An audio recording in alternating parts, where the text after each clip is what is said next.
ਪੰਜਾਬ ਦੇ ਸੇਵਾ ਕੇਂਦਰਾਂ ਦਾ ਕੰਮ ਠੱਪ, ਮੁਲਾਜ਼ਮਾਂ ਦੀ ਕਲਮ ਛੋੜ ਹੜਤਾਲ, ਅਣਮਿੱਥੇ ਸੰਘਰਸ਼ ਦੀ ਚੇਤਾਵਨੀ।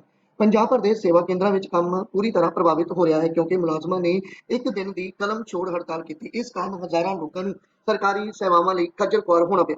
ਮੁਲਾਜ਼ਮ ਯੂਨੀਅਨ ਦਾ ਕਹਿਣਾ ਹੈ ਕਿ ਜੂਨ ਮਹੀਨੇ ਵਿੱਚ ਪੰਜਾਬ ਸਰਕਾਰ ਪ੍ਰਸ਼ਾਸਨ ਅਤੇ ਕੰਪਨੀ ਨਾਲ ਹੋਏ ਲਿਖਤੀ ਸਮਝੌਤੇ ਨੂੰ ਅਜੇ ਤੱਕ ਲਾਗੂ ਨਹੀਂ ਕੀਤਾ ਗਿਆ। ਇਸੇ ਕਾਰਨ ਮੁੜ ਸੰਘਰਸ਼ ਦਾ ਰਾਹ ਅਪਣਾਉਣਾ ਪੈ ਰਿਹਾ ਹੈ। ਮੁਲਾਜ਼ਮਾਂ ਦੀਆਂ ਮੁੱਖ ਮੰਗਾਂ ਵਿੱਚ ਸਿਕਿਉਰਿਟੀ ਗਾਰਡਾਂ ਅਤੇ KYC ਆਪਰੇਟਰਾਂ ਦੀਆਂ ਰੁਕੀਆਂ ਤਨਖਾਹਾਂ ਜਾਰੀ ਕਰਨਾ, ਸੇਵਾ ਕੇਂਦਰ ਆਪਰੇਟਰਾਂ ਨੂੰ ਹਫ਼ਤਾਵਾਰੀ ਅਤੇ ਗਜ਼ਟਡ ਛੁੱਟੀਆਂ ਦੇਣਾ, ਬਕਾਇਆ TA ਦਾ ਭੁਗਤਾਨ ਕਰਨਾ ਅਤੇ ਤਨਖਾਹਾਂ ਵਿੱਚ ਕਥਿਤ ਗੈਰ ਵਾਜਬ ਕਟੌਤੀਆਂ ਤੁਰੰਤ ਬੰਦ ਕਰਨਾ ਸ਼ਾਮਲ ਹੈ। ਯੂਨੀਅਨ ਨੇ ਦੋਸ਼ ਲਾਇਆ ਕਿ ਕੰਪਨੀ ਪਹਿਲਾਂ ਹੋਏ ਲਿਖਤੀ ਸਮਝੌਤੇ ਦੀ ਉਲੰਘਣਾ ਕਰ ਰਹੀ ਹੈ ਅਤੇ ਮੁਲਾਜ਼ਮਾਂ ਨਾਲ ਕੀਤੇ ਵਾਅਦੇ ਪੂਰੇ ਨਹੀਂ ਕੀਤੇ ਜਾ ਰਹੇ। ਮੁਲਾਜ਼ਮਾਂ ਨੇ ਸਪਸ਼ਟ ਚੇਤਾਵਨੀ ਦਿੱਤੀ ਕਿ ਜੇਕਰ ਸਰਕਾਰ ਅਤੇ ਕੰਪਨੀ ਜਲਦ ਮੰਗਾਂ ਨਹੀਂ ਮੰਨੇਗੀ ਤਾਂ ਆਉਣ ਵਾਲੇ ਦਿਨਾਂ ਵਿੱਚ ਸੇਵਾ ਕੇਂਦਰਾਂ ਵਿੱਚ ਅਣਮਿੱਥੇ ਸਮੇਂ ਲਈ ਹੜਤਾਲ ਸ਼ੁਰੂ ਕੀਤੀ ਜਾਵੇਗੀ। ਇਸ ਨਾਲ ਸਰਕਾਰੀ ਸੇਵਾਵਾਂ ਹੋਰ ਵੀ ਪ੍ਰਭਾਵਿਤ ਹੋ ਸਕਦੀਆਂ।